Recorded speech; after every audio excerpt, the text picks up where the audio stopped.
Tonight, we're diving into a real-life political thriller, one that's unfolding not in the pages of a novel, but across the world stage. The stakes? Nothing less than the future of an entire continent. As the sun sets over Europe, millions are glued to their screens, anxiously awaiting news that could reshape their lives overnight. Europe's future is being decided, and astonishingly, it's not even in the room. The halls of power that once echoed with European voices now stand silent, as decisions are made elsewhere, decisions that could alter the course of history. Picture this. Two of the world's most powerful leaders, Vladimir Putin and Donald Trump, preparing to negotiate an end to the war in Ukraine. But as they sit down at the table, Europe is left waiting outside, powerless, its fate hanging in the balance. The anxiety is palpable not just in government corridors but in homes and public squares across the continent. For years, Europe has stood by Ukraine, offering support, aid, and hope.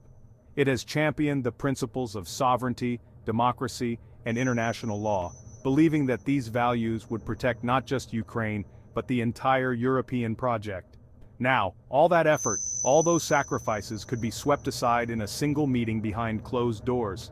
The sense of betrayal is real, and the uncertainty is overwhelming. The fear isn't just about wounded pride or lost influence, it's about survival. Ordinary Europeans wonder what tomorrow will bring, as the world they've known seems to shift beneath their feet. If the U.S. strikes a deal with Russia, Europe's security guarantees, built up over decades, could vanish overnight. The very foundations of peace and stability, once thought unshakable, now appear alarmingly fragile. The post-World War II order, painstakingly constructed on alliances, trust, and shared sacrifice, is at risk of crumbling. The lessons of history loom large, reminding Europe of the dangers of division and isolation. What if America, in pursuit of a quick peace, trades away Europe's interests? What if the continent's security and future are bargained for expediency rather than principle? This summit is forcing Europe to confront the toughest questions it has faced in generations. Can it truly defend itself? Is it prepared to stand alone if necessary and chart its own course? Has Europe relied too much on the United States for its security and prosperity? Is it time for a new era of self-reliance and unity, or will old alliances endure? The old certainties are gone. The world is changing and Europe must adapt or risk being left behind. For Europe, this is more than a diplomatic challenge. It's an existential test of unity, resolve, and identity. The choices made now will echo for generations. The continent's fate may be decided without its voice at the table, but as history has shown, Europe's story is far from over, and its next chapter is about to be written. What's this summit that has Europe so anxious? Why are so many eyes fixed on this gathering, and why does it feel like the stakes have never been higher? It's a proposed meeting between Putin and Trump, two of the world's most powerful leaders, aiming to end the war in Ukraine. But here's the catch. Neither Ukraine nor Europe has a seat at the table. The fate of millions could be decided without their voices being heard. The stated goal is peace, a ceasefire, maybe even an end to the bloodshed. But beneath the surface, the real question is, who gets to decide the terms? Who shapes the future of Ukraine and by extension the future of Europe? Europe, which has been Ukraine's main backer, providing weapons, aid, and political support, is being left out of the conversation. That exclusion is fueling deep suspicion and anxiety across the continent. Imagine two CEOs deciding the fate of a company while the company's own leadership and its biggest investors are locked out of the room. That's the situation Europe and Ukraine find themselves in, watching from the sidelines as others decide their future. For many Europeans, this scenario brings back haunting memories of the past, when great powers met behind closed doors to carve up the world, ignoring the rights and wishes of smaller nations. The shadow of history looms large, and the fear is that old mistakes could be repeated. What's at stake isn't just Ukraine's borders, it's the entire European security system, painstakingly built on the principles of sovereignty, international law, and mutual respect. If those foundations are shaken, the consequences could ripple far beyond Ukraine. If Trump and Putin strike a deal that rewards aggression or legitimizes the use of force to change borders, it sends a chilling message to the world that might makes right, and that alliances may not be as reliable as they seem. For countries on Europe's edge, this is an existential threat. This isn't just another diplomatic meeting, it's a moment of truth for Europe, a test of unity, resolve, and the values that have kept the continent at peace for decades. The continent's entire security architecture hangs in the balance. What happens at this summit could shape Europe's future for generations to come. To truly grasp the depth of Europe's fear in this moment, we need to look beyond headlines and into the heart of what's at stake for each player on the world stage. Every leader at the table brings their own ambitions, anxieties, and red lines. Understanding these motives is key to understanding the crisis itself.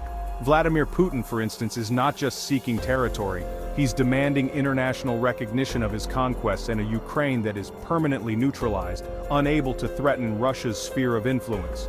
For him, Ukraine is a buffer, a shield against the West, and a symbol of Russia's resurgence.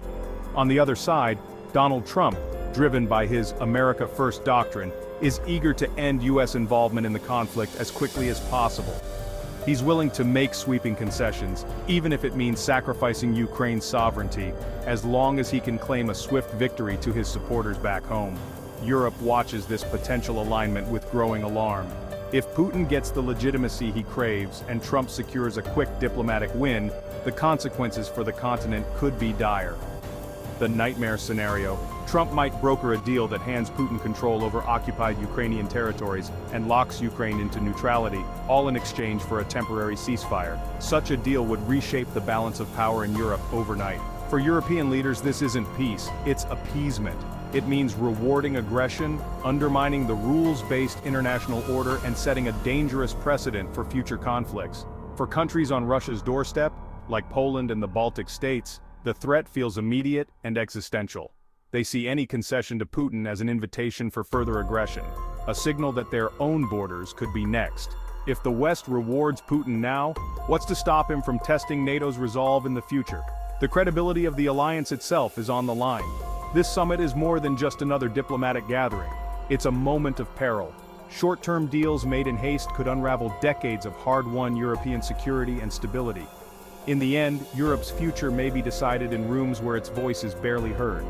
The fear is not just about today's crisis, but about the dangerous path these decisions could set for generations to come.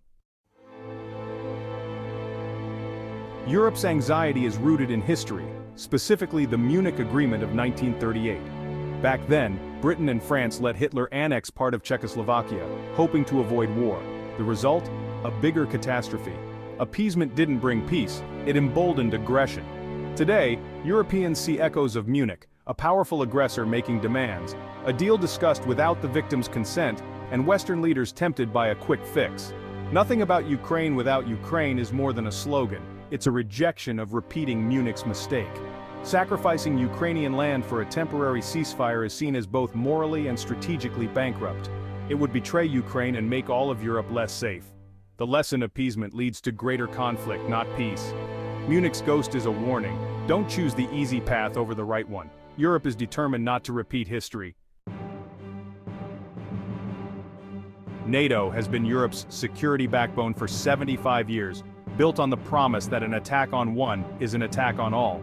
But a U.S. Russia deal over Ukraine, excluding Europe, shakes that foundation. Trump's skepticism about NATO and complaints about European defense spending have already rattled allies. If the U.S. cuts a side deal, it could fracture NATO's unity and force Europe to rapidly boost its own defenses. Countries like Germany are pouring billions into their militaries, but building real strength takes time. Eastern European members closest to Russia would see any concession as an existential threat, risking rifts within the alliance. NATO faces a crossroads: find new unity or risk irrelevance and vulnerability. The alliance's future and Europe's security are on the line. Beyond security, there's a financial shift underway: de-dollarization. The US dollar has long dominated global trade, but countries like Russia and China are moving away from it, buying gold instead. This is a hedge against US sanctions and political unpredictability. For Europe, tied closely to the dollar system, any disruption could mean economic turbulence. The euro is strong, but not strong enough to replace the dollar overnight. A Trump-Putin deal could accelerate this trend, making the US seem unreliable both politically and economically. More countries might ditch the dollar, further fragmenting the global economy. Europe faces a dilemma: stick with the dollar or try to boost the euro's global role, something that requires unprecedented unity. The rush to gold is a sign of global anxiety, and Europe is feeling the tremors. These high-level decisions aren't just abstract, they affect daily life. The Ukraine war has already driven up energy and food prices across Europe. An unstable or unjust peace deal could prolong economic pain, keeping markets volatile and prices high. If Europe must shoulder more of its own defense, governments may face tough choices, higher taxes or cuts to social programs. The peace dividend of the post-Cold War era could vanish. Millions of Ukrainian refugees have found shelter in Europe, straining resources. A flawed deal could trigger new waves of displacement, creating fresh humanitarian crises.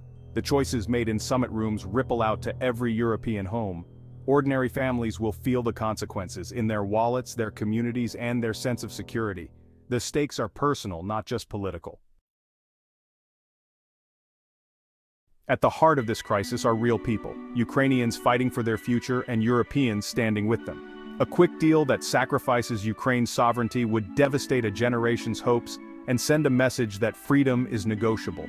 For young Ukrainians, it could mean losing their dream of a democratic European future. For Russians opposing the war, it would entrench authoritarianism and close the door to change. True peace must benefit people, not just states. The debate is about the world we want, one where might makes right, or one where law and sovereignty matter. Europe's support for Ukraine is a defense of its own values. The human cost of getting this wrong is immeasurable. Europe stands at a crossroads. Will it be a spectator or a player in shaping its own destiny? The era of relying on a predictable U.S. is over. Unity and self-reliance are now urgent. Can the EU overcome its divisions and build real defense and political strength? The crisis has turned long-term goals into immediate necessities. This is about more than leaders. It's about European identity and the promise of never again. A deal that appeases aggression would betray that promise and force Europe to question its own values. The future will be decided not in Washington or Moscow, but in Europe's own capitals. The world is watching. Will Europe rise to the challenge or let others decide its fate?